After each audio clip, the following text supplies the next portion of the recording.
Don't ask me, Lewis said with a shrug. I'm just a little worker ant, they never tell me anything. What's the matter, Larry, eager to spill your guts? No. Just to get away from your ugly mug. And also I'd like to talk to him about how I'm being treated around here. Why couldn't have I been put up in a fucking hotel, like they agreed? Lewis turned to face him, drying his hands on a tea towel. He studied the old crook for a moment. This again? Now, correct me if I'm wrong, but didn't you come running to us after all your gangster pals turned on you? I didn't go running to anyone, Larry said coldly. Really? Lewis looked amused. That's not what I heard. I heard you really crossed the wrong people this time. The bad men are coming for you, Larry. You need us more than we need you. Larry wasn't having that. He put one elbow on the table and jabbed a finger at Lewis. Bollocks. I can look after myself. I'm just waiting for the best hand, that's all, and it's coming, I can feel it. I didn't survive for this long just to get dead in some dingy DOS house like this. He relaxed his posture. I'll die, aged 90 in sunny Brazil. Or maybe Greece, yeah, I've always liked Greece. Really? Lewis said. Tell you what, I'll make sure they bury whatever's left of you out there. How's that? All I'm saying is wait and see, Larry said and held his hands out defensively. He saw Lewis' face darken, so he added a sarcastic grin as punctuation. Tossing aside the tea towel, Lewis took a seat opposite Larry and fixed him with a steady gaze. He drummed his fingers on the table as he studied McCulloch. I've been reading your file, Lewis finally said. You should write a book, colorful life, to say the least. Always one step ahead, always ready to sell your soul to the highest bidder.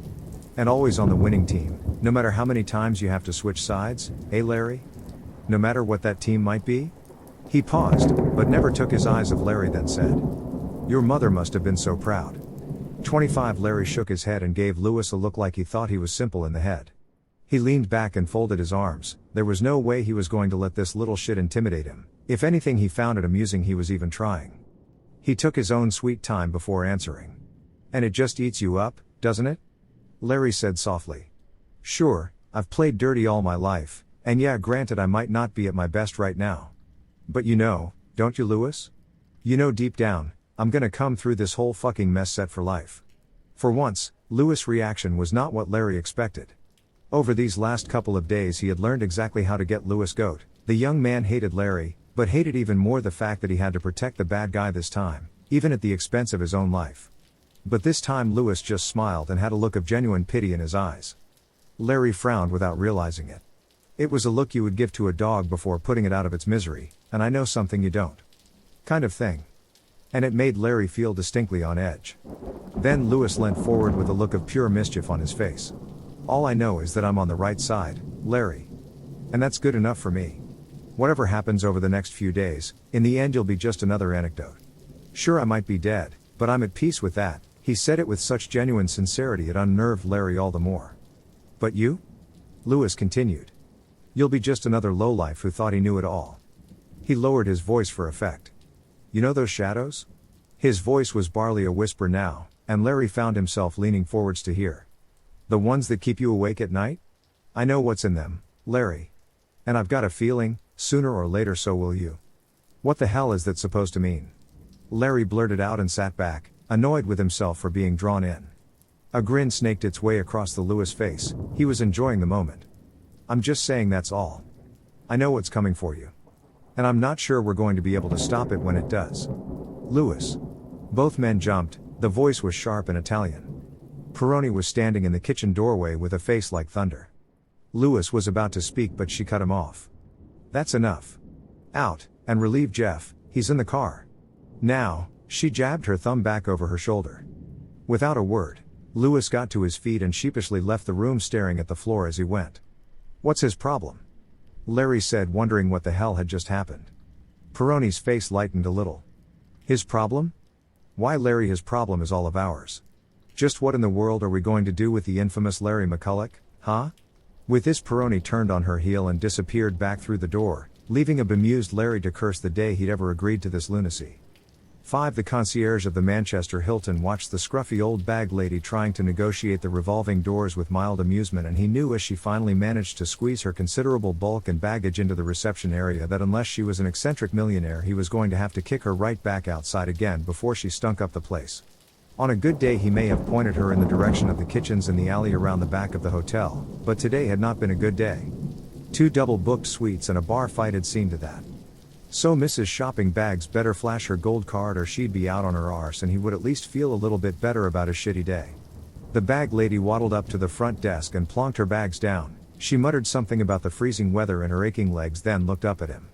He braced himself for that old lady smell of dirty clothes and weak old piss, but the concierge was surprised that she actually smelled of lilac even though her clothes looked dirty and worn, and he forgot for a moment that he was supposed to be throwing her out. "Are you dumb, boy?" she said in a surprisingly educated if harsh voice. "Or are you hoping to catch some flies with that gaping maw of yours?" 27 The concierge closed his mouth and it crossed his mind that she may actually be some kind of upper-class nutter. "Can I help you?" he said lamely. "Well, I fucking hope so, Sparky. I'm here to see Thomas Whitaker." She gave him a look of thinly veiled disgust. He shook his head, her language catching him off guard. "I'm afraid that won't be possible." He hesitated at using the word madam. "I'm unable to divulge information as to who we have staying here. If you had an appointment, just get him on the phone. I know he's here, but he's properly using some other name or other." She thought for a moment. "Marcus Carver," he said. He was using the name Marcus Carver. The concierge glanced at the register. "Do you want me to spell it for you, sweetie?" she added. And there it was, room 47. Someone had drawn a little smiley face next to it the way they always did when a guest was obviously using a false name. "I'll have to ring up, just to make sure, Mr. Carver is accepting guests." "Christ on a bike," she exclaimed loud enough to make him flinch and several people in the lobby turn their way. He fumbled with the phone and punched in the room's telephone number. He was hoping that Carver, or whatever his name was, would pick up straight away. He had an uneasy feeling about this woman and wanted her gone as soon as possible, and despite how he had felt when he'd first seen her struggling through the door, he didn't want to have to tell her to get out anymore. She may have been old and short, but that look in her eye actually scared him. He stood there sweating with the phone clamped to his ear for what seemed like an eternity until finally a weak voice answered. "Yes?" It was barely a whisper. Yes, Mr. Carver? This is the concierge, calling from downstairs."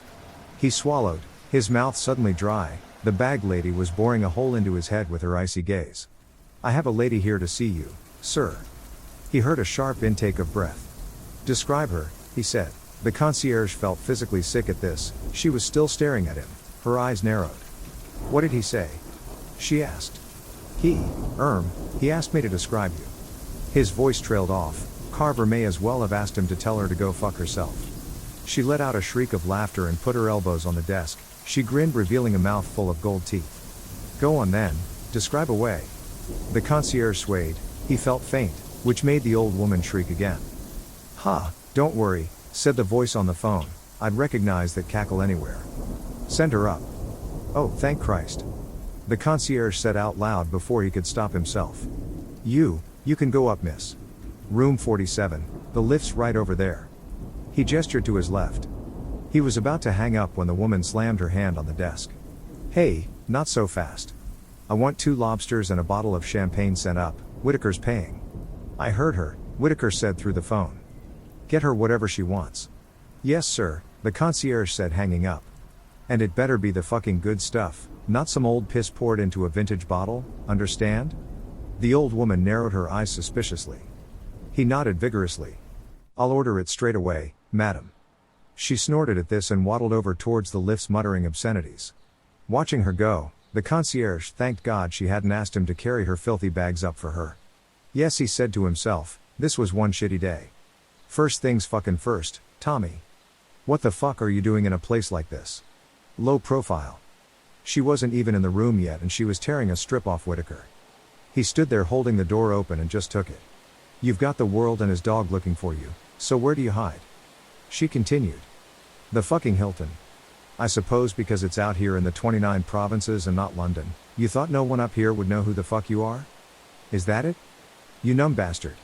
Good to see you too, Mary. Find the place all right?" Whitaker shot back. He was desperately trying to keep his voice steady and his gaze firm, his best courtroom facade, but he knew the old hag could see right through it. This was only the second time he'd met Mary, but that was too many. Mary barged past him and dumped her shopping bags onto the sofa. She glanced around the hotel room with a look of mild disgust. "Yeah, I found the place all right." Who the fuck is Marcus Carver when he's at home anyway?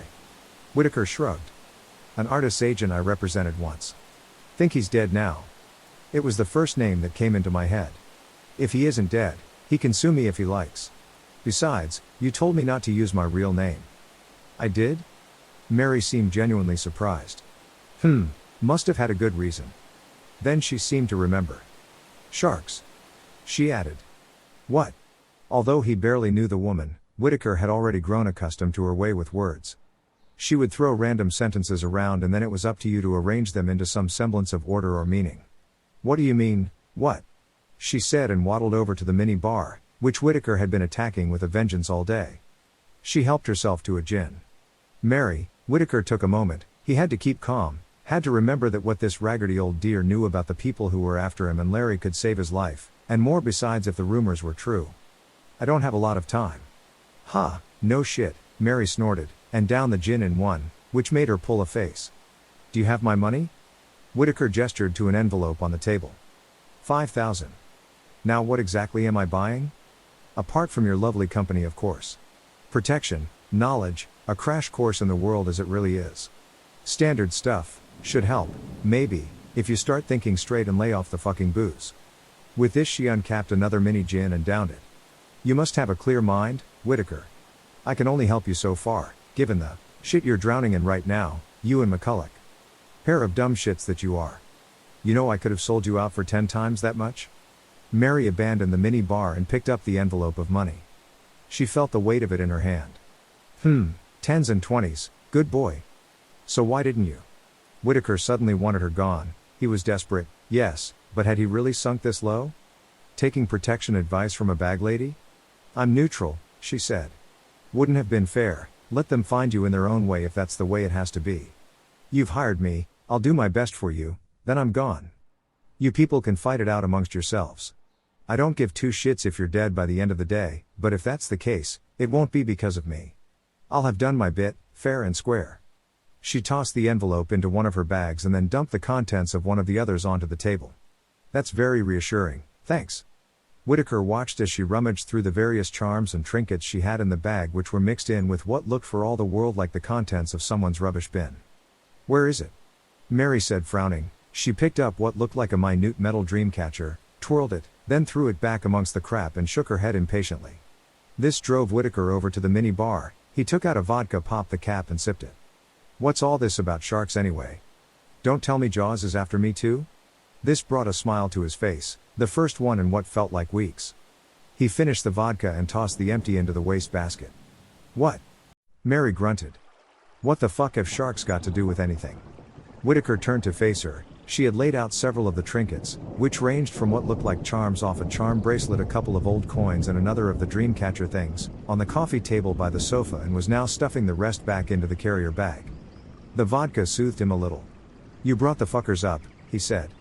Now what are those things for? He gestured at the trinkets. 31. She gathered them together and gave him a sideways glance. Now I'm gonna tell you a bunch of stuff, Whitaker, she said, her tone serious. Trust me, you won't believe half of it. But that doesn't matter, just follow my instructions to the letter, and you may live a little longer. Am I gonna need another drink? Shit, yeah. And pour me one too, she said, and where's my champagne and lobsters anyway? The service here is shit. With this she stretched out on the sofa and made herself at home. You should try the London Hilton, now that's a fucking palace.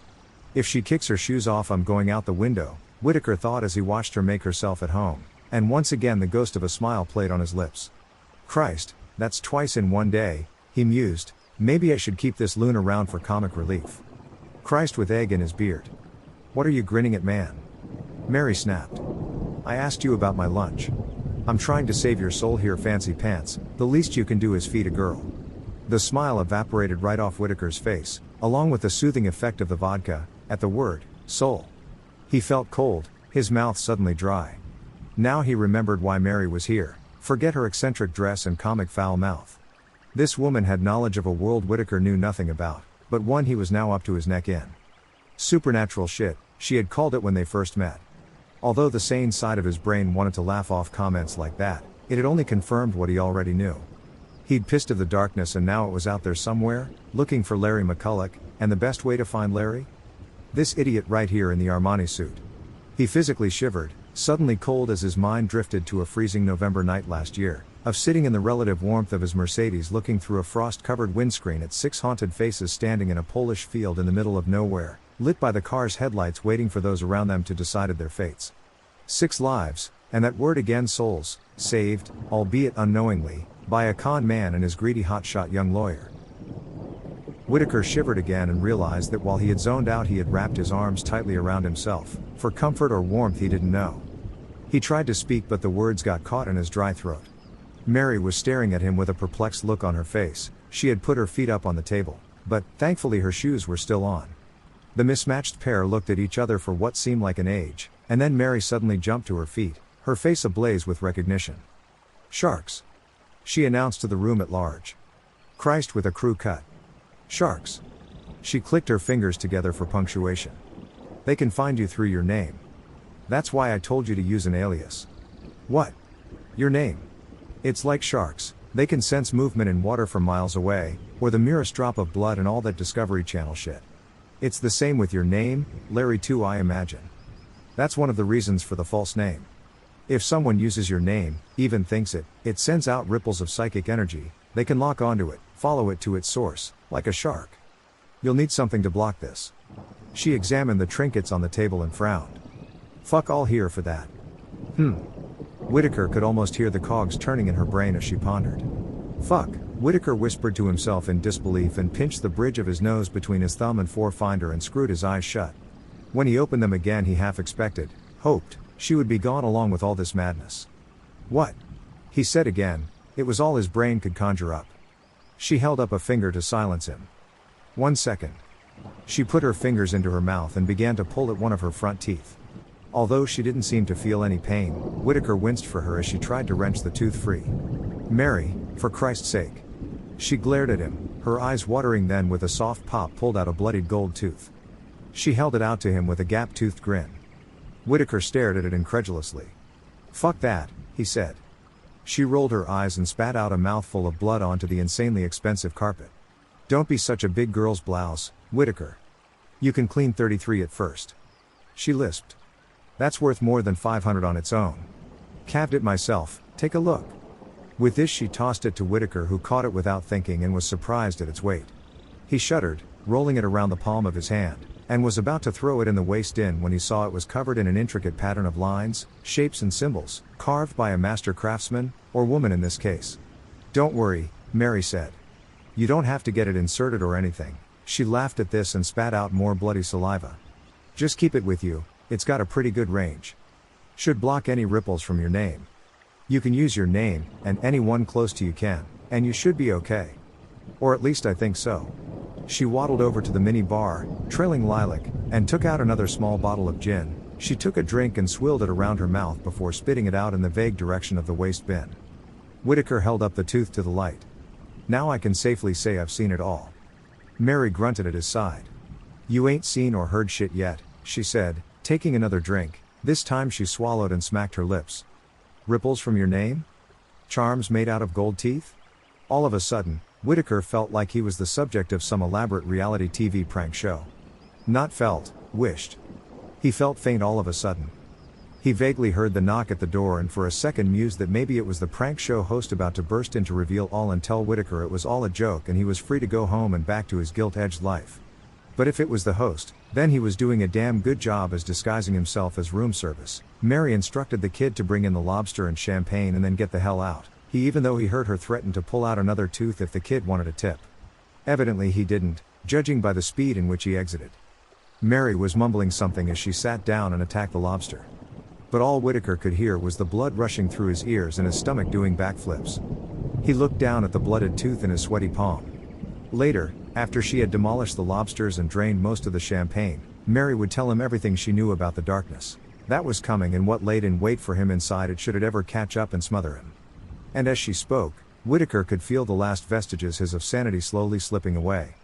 6. The door to Mitch's late-night cafe and bar opened and the last two bar staff came out into the cold night air and walked briskly off together down the deserted street. Bill Fraker watched them from the grateful warmth of his BMW parked discreetly in the shadows on the other side of the road as they turned the corner and disappeared from sight. This was the part that always gave Fraker butterflies, every time, no matter how many times he had done it, those moments of calm, alone with his own thoughts when his mind would wander unbidden to the any number of scenarios, hardly any of which leaned towards the positive, that could play out in the next 10 minutes or so. And it was usually around this time, stuck in a car at 3 in the morning waiting for the impending violence, that Bill Fraker thought about getting fit again. After all, he was no spring chicken anymore. He would be 48 in 2 months, and the 36-inch waistband of his trousers was beginning to dig into his belly again. And he had vowed to himself once that he would never buy a pair of trousers over that size, so that meant one of two things: elastic waistband or dropping some poundage. He leaned across to the passenger side and clicked open the glove compartment and reached inside. The first thing he felt was the hip flask, newly topped up an hour ago, and for a second Fraker thought about taking a swig, just to calm the nerves, but cursed to himself and pushed it aside. That bollocks was for amateurs. He would need a clear head, and only after they were safely back in the car and away would he allow himself a drink, to toast the end of another successful night. Successful because he still had a pulse. After further groping, his fingers finally found the cold metal of the Beretta, and Fraker took the pistol out and rested it on his lap. Now all he had to do was wait for Charlie, who as usual had gone to take a piss at the most inopportune time. 35 Fraker had unofficially taken on the role of Charlie Walker's mentor over the last 6 months due to the fact Charlie's dad had been diagnosed with cancer and had to retire. Just as Charles Walker Sr. had done for him 20-odd years ago when he had first got sucked into this life of crime. Charlie was a good kid really, but he was only 24 and was a little too much into the whole gangster, but pronounced with an A at the end apparently, lifestyle for Fraker's liking.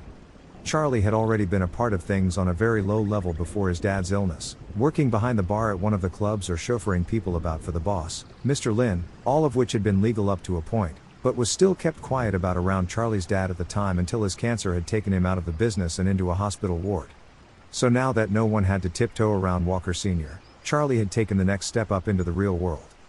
It was a running joke that Charlie's dad didn't know anything about his son's involvement with the firm. Charles Walker Sr. had worked as a gangster all his adult life, but rightly so didn't want this kind of life for his two kids, Charlie and his sister, Kate, the brains of the family. And so genuinely thought that Charlie was an estate agent and would often brag about how well he was doing, even though everyone else knew Charlie was off driving some dodgy judge around or running errands for the boss. No one ever said anything out of respect for him. That, and of course the fact that Mr. Lin had made it very clear he would maim anyone who did personally. The joke had soured recently though, now that Charlie's dad was, although no one would openly admit it, dying. At last a familiar skinny frame appeared out of an alleyway up the street from where Fraker was parked and began ambling down towards him. Charlie was mouthing something to himself as he approached, and Fraker knew he was doing what he always did at this time, going over his lines ready for the fun and games about to kick off. Fraker got out of the car and concealed the pistol under his jacket as Charlie finally reached him. "Take your time, Sparky, no rush," Fraker said sarcastically. Charlie shrugged. "Hey, when you've got to go, you've got to go." Fraker passed him the pistol, which Charlie put in the back of his trousers. "Very gangsta." Fraker snorted. "Huh? Are we on then?" Walker said, vacantly looking across at the cafe. "Only about 5 minutes ago." "What was the hold up? Couldn't you find it?" Not waiting for a response, Fraker started purposely across the road and over to the cafe. Walker had to jog to keep up. Fraker could hear the kid whispering to himself over and over, "Look at this Mitch, look at this Mitch." The older man exhaled despairingly as they reached the door and turned to him. "Christ, Charlie, that's my line." "Huh?" Charlie looked blankly at him for a moment, then the mist seemed to clear. "Oh, yeah. Jesus." Fraker gave him his best steely stare and backhanded him on the chest. "Charles, look at me. Focus. Are you set?" Charlie jumped up and down on the spot a couple of times, psyching himself up. "I am set," he said firmly and let out a few short sharp breaths. "Set," he added for emphasis. Not entirely convinced, Fraker turned and knocked hard on the cafe's door. There was silence for a moment, then someone on the other side shouted, "We're closed." Fraker didn't answer and hammered on the door again, this time more insistently. He could feel heartbeat increase at the sound of footsteps approaching from the other side and resisted the urge to take his pulse by the vein in his neck, which was throbbing now. Got to get fit, he thought. One of these days I'm just going to keel over. Bizarrely the thought made him smile slightly, imagining Charlie's face as he just drops dead, leaving him to deal with the guy about to open the door all on his own. The sound of keys in the door and a bolt being thrown back snapped Fraker out of it, and as the door opened he made a fist. There was no two ways about it. Charlie Walker was watching a master at work, and it never ceased to amaze him. He leant casually against the bar and watched as Fraker calmly helped the bar's owner, Mitch, get unsteadily to his feet. The poor fellow was coughing and spluttering, still reeling from the almighty punch Fraker had just landed square on his nose seconds before 37, which had sent him sprawling to the floor, knocking tables and chairs all over the place in the process. Bill, no wait. Mitch pleaded nasally, half blinded by tears and shock. Fraker picked up one of the overturned chairs. SSSH, Mitch, come on, calm down. Here, give me your hand, Fraker said softly and helped Mitch to his feet. That's better, come on, take a seat. He guided the dazed bar owner over to the chair and sat him down, then he took a chair for himself, swiveled it around so it was backwards and sat on it facing Mitch with his arms resting casually on the backrest. Charlie watched all this while desperately trying to keep a straight face. He'd seen it dozens of times and it never got old. Fraker studied Mitch silently for a moment, letting the chaos of their entrance settle somewhat. Then he frowned as if noticing Mitch's busted nose for the first time. Here, Mitch, your nose is bleeding. Fraker pulled out his handkerchief and handed to Mitch, who took it with a trembling hand. Classic, thought Charlie. Every time they did this he would always take mental notes of the way Fraker moved and the soothing tone of his voice. Bill Fraker was a big, intimidating man. They could have easily gone in shouting and screaming, smashing the place to pieces. But Charlie knew Fraker had learned throughout the years that this was always the best approach, or at least the one he preferred. One minute he had smacked the guy in the face, the next he was all smiles and genuine concern. Poor Mitch, just like all the others who were on his end of the routine, didn't know if he was coming or going. If they don't know if you're going to kiss or kill them, Fraker had once told him, then they won't know how to react.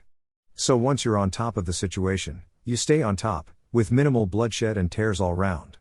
Still stunned, Mitch pressed the handkerchief to his bleeding nose, which caused him to take a sharp intake of breath. Bill, Charlie, he stammered. I was going to call you lads, I swear.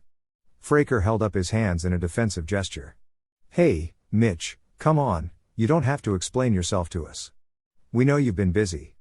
Don't we, Charlie?